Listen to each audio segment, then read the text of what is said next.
Nous retrouvons nos protagonistes d'antan, le raton dirigeant le verdoyant Tchaïzolistan et le Serbe, leader de la puissante psychosphère, qui sont en conflit avec le paladin fort populaire. Je vais vous narrer la suite de l'histoire de ce petit royaume de la YouTube-sphère, qui rêvait de grandeur et d'être dans la lumière, mais qui, en quelques mois, a subi bien des déboires. Lorsque l'étoile du berger guida les rois mages, le dirigeant du Tchaïzolistan lança son offensive. Il porta voix et couleur de damoiselle prune avec courage, puis regroupa ses troupes autour d'elle de manière défensive. La tactique était bonne, et noble était la cause. Dans tout le pays, on se leva pour applaudir des deux mains, clamant, chantant, les louanges d'un raton surhumain, qui venait de moucher vertement le paladin grandiose. Le dit paladin, silencieux depuis des lustres, prit enfin sa plume pour répondre comme un rustre. Il tenta faiblement de contrer les accusations, mais ne réussit finalement qu'à s'enfoncer plus profond.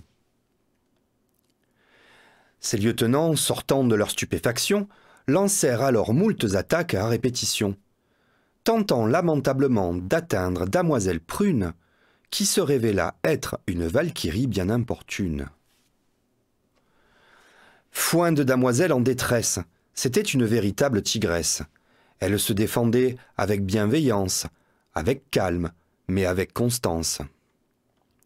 Muette forcée durant des années, sa parole devint d'or. De se taire, fermement elle refusait, et elle le fit savoir bien fort. Pour soutenir le raton, de partout des admirateurs arrivèrent, et dans leur élan d'admiration, certains même en chevaliers l'adoubèrent. « Mais Noir, demanda le raton en toute humilité, car je ne saurais être en tout point parfait. » Le Tchaïzolistan grossit et se peupla rapidement, attiré par la bonne ambiance et le raton clément. De nombreuses personnes vinrent se réfugier derrière les murailles de ce pays hospitalier. De nombreuses personnes en détresse, noyées dans la masse, cherchant un abri, une oreille, une main, pour sortir de l'impasse, contactèrent le grand raton pour lui demander de l'aide, ou simplement porter leur voix, même si elle était laide. Mais à force d'absorber de la noirceur, l'esprit se fend, le cœur se rompt, et la notoriété, qui est une bien mauvaise sœur, rend aveugle à sa propre affliction. Le caractère explosif du raton, qui en temps de guerre est un avantage, se révèle alors être une malédiction lorsqu'il s'agit d'être plus sage. S'il avait mené une guerre éclair brillante, la tactique de guérilla des ennemis se révéla fort bien payante, et le raton, doucement, s'affaiblit. Sombrant peu à peu dans la classique spirale, le raton céda au chant des sirènes infernales. Sa bienveillance devint haine et vengeance, son langage fleuri devint d'outrageuse sentence. Ses alliés tentèrent de le raisonner. « Raton, les escarmouches, tu dois laisser filer. Prends des vacances, du recul, pour revenir reposer.